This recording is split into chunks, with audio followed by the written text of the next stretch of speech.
you and I are living through an historic transformation. Richard Wolff has repeatedly argued that the rise of BRICS is no coincidence.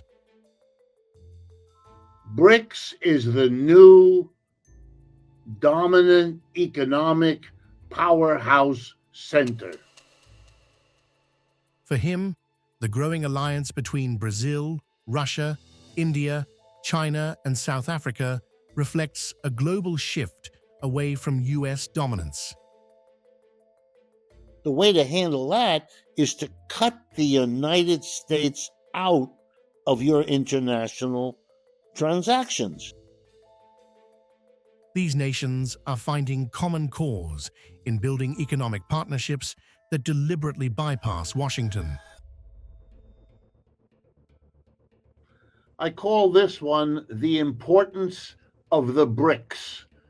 And by that I mean, of course, the new global economic powerhouse comprised of those initials, BRICS, Brazil, Russia, India, China, and South Africa.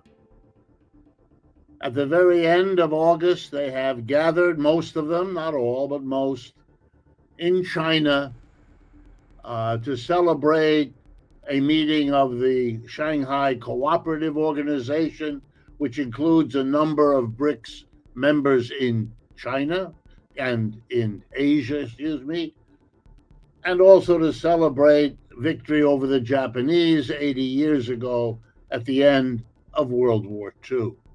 The US, meanwhile, clings to an old playbook of tariffs and sanctions, tools Wolff believes are backfiring badly. Instead of isolating America's rivals, they are isolating America itself. But I want to talk to you about the BRICS. And I want you to understand not so much that the BRICS represent a challenge to the United States, which is what the Trump administration and the Biden administration shared as a view, but rather to get us to understand as a nation what the enormous importance of the BRICS has become. And that is as much in reaction to Biden and Trump as for reasons of their own. But I think when I'm done, in the few minutes I will take, will leave you with the impression that you ought to have. He emphasizes that tariffs were meant to shield US industries and restore domestic jobs, but the result has been quite different. That we, you and I, are living through an historic transformation. One economic powerhouse, the center of economic growth and wealth and prosperity, is giving way to another. This has happened many times in European history. It has happened many times in world history. Empires arise and they evolve and then they pass away, giving room to others. And sometimes we haven't had a dominating empire. We don't seem to need one, but we've had them for quite a while. They come and they go. BRICS is the new dominant economic powerhouse center. American consumers face higher prices, supply chains become more fragile, and foreign nations look elsewhere for reliable trade partners. The United States and its major allies, the so-called G7, that include beyond the United States, Japan, Canada, Britain, France, Italy, and Germany. They are now fading. They are not the dominant center anymore, and it is highly unlikely. I can't predict the future any more than anyone else can, But from everything I see, it's highly likely this pattern, rise of the BRICS, decline of the G7, is going to change anytime soon. So let's begin. In what sense can I speak of the dominant core economic powerhouse in the world being the BRICS today? BRICS countries, seeing opportunity, are stepping into the gap. The simplest broad measure of economic bigness, economic power, economic strength is something called the GDP, the gross domestic product, the total value of goods and services produced in a year in a country. The United Nations and many others keep track of the GDP year in and year out of all countries. So we know, for example, what the GDP of the United States is, and we know what the GDP of China is.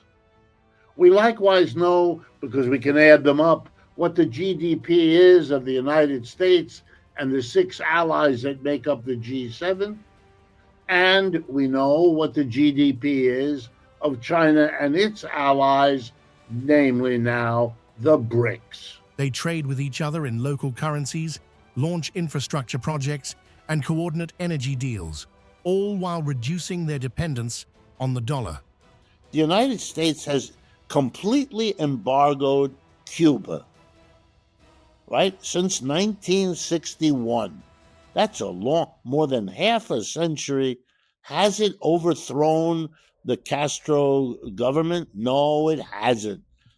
Did it succeed, therefore? No, it didn't.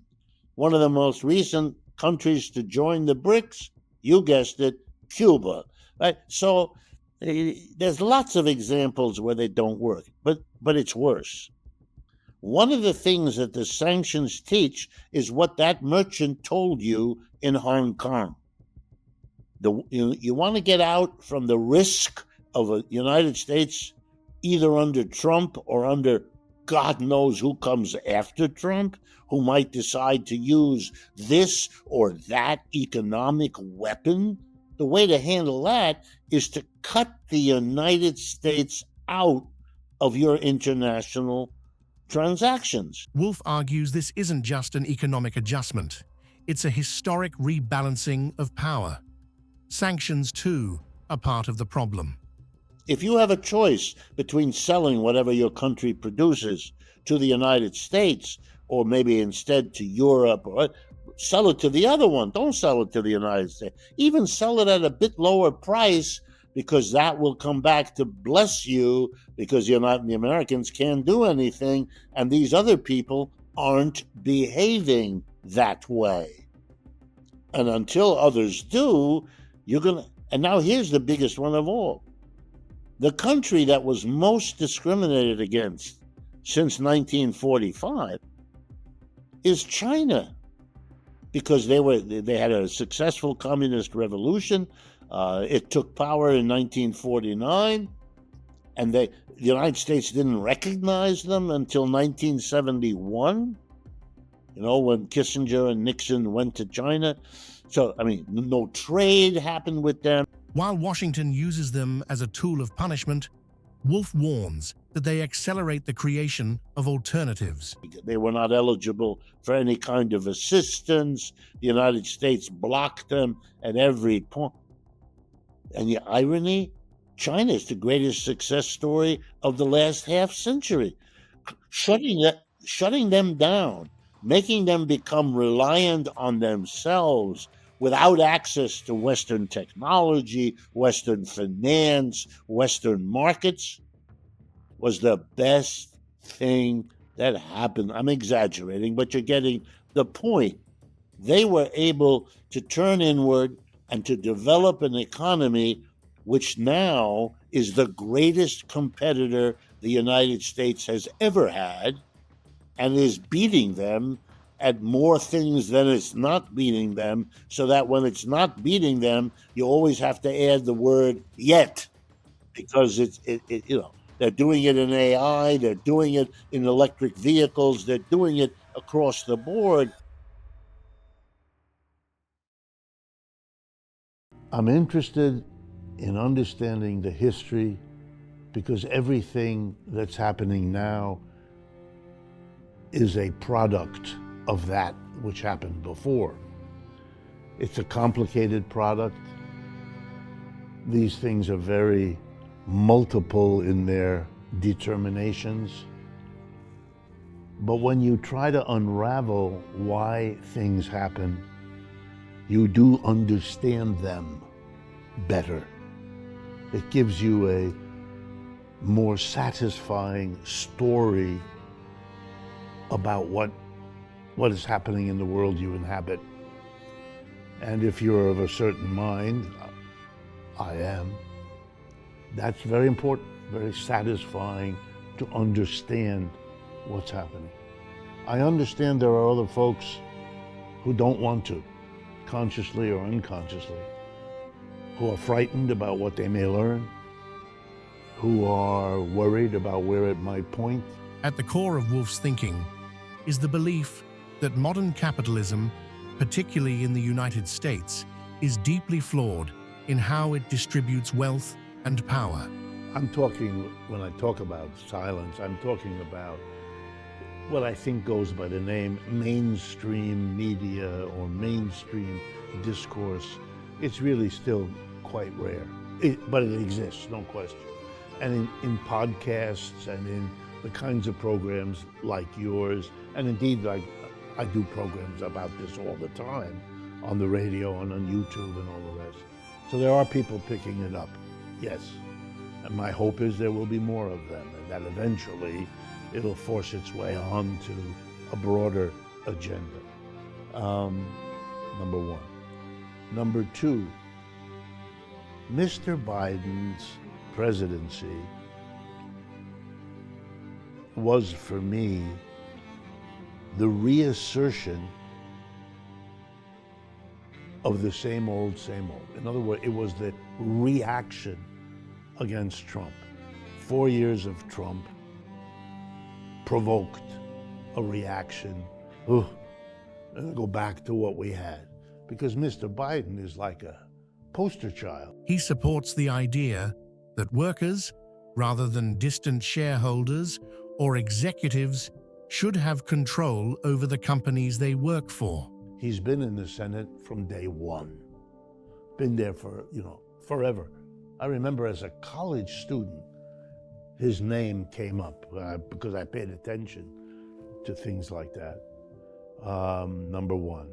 Number two, he's the senator from no place. Delaware. And I don't mean no disrespect to Delaware. I'm not sure I've ever met anyone from Delaware. Exactly.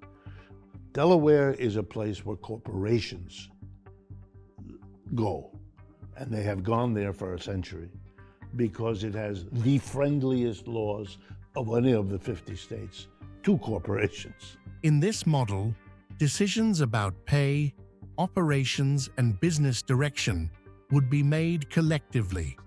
Marx is famous for something called the Theses on Feuerbach, who was a philosopher that Marx grew up with and was critical of. And probably the most famous of his theses on Feuerbach, the short couple of pages, is the one that runs like this. Philosophers have interpreted the world. The point is to change it. And that would be, I would say, how I come at all of this. To untangle your question a little bit, beyond not understanding what the word predict really means, I certainly make no claim whatsoever to have that capacity, and I find the claims of others in that direction to be humorous, whether they intend it or not. I can't predict the future, nor can you, nor can anybody else.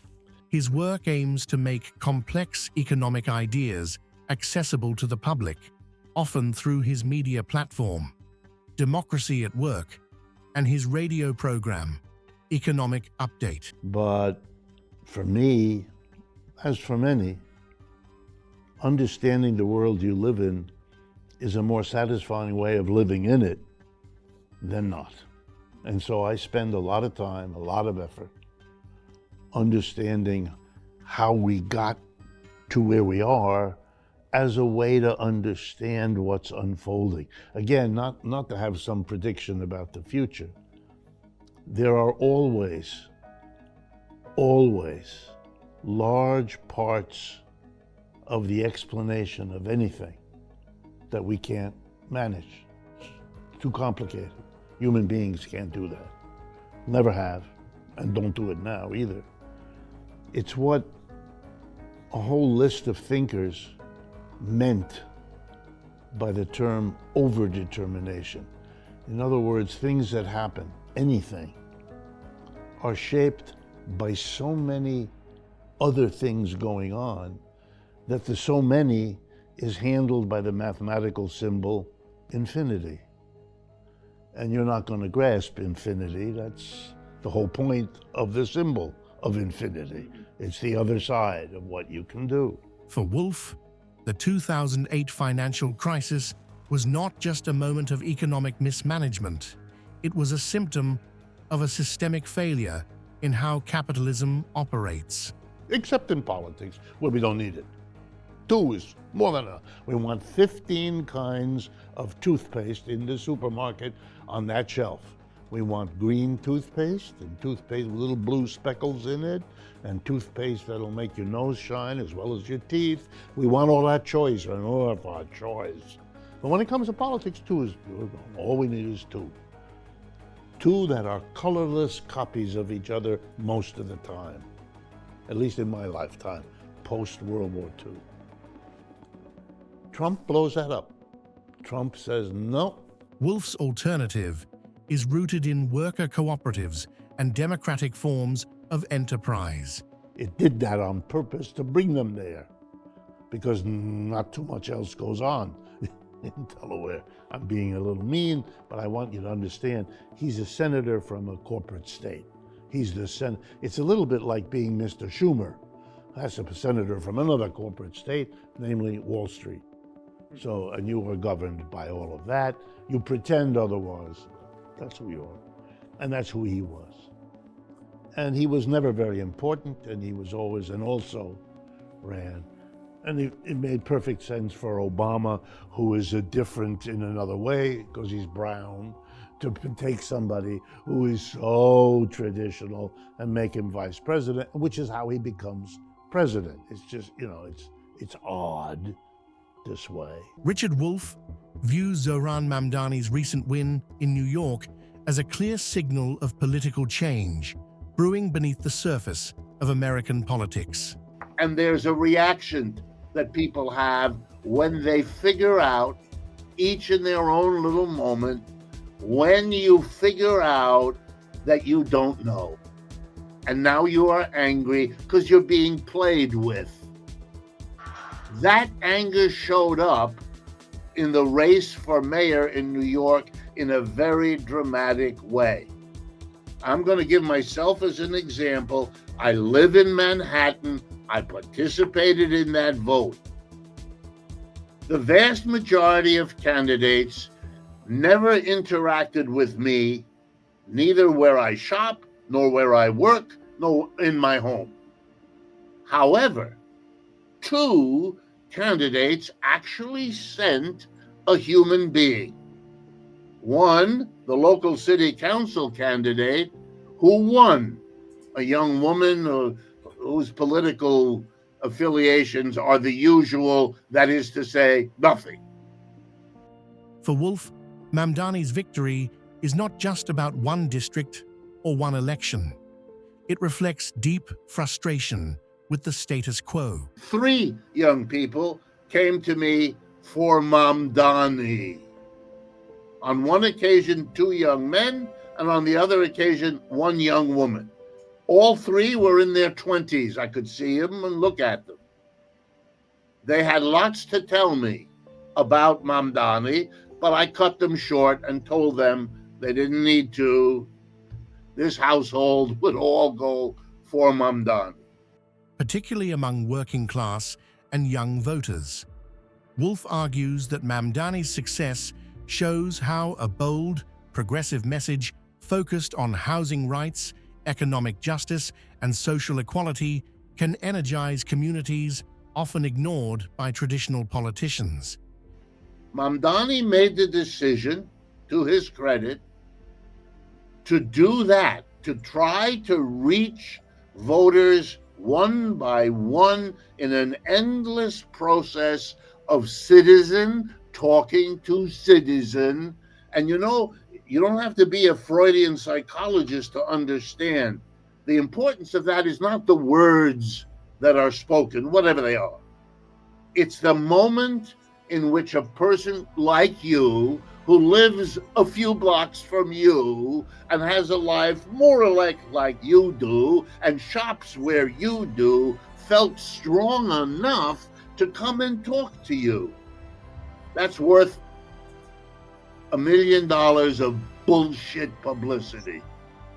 He believes Mamdani's grassroots, people-centered approach resonates with those who feel left behind by both major parties.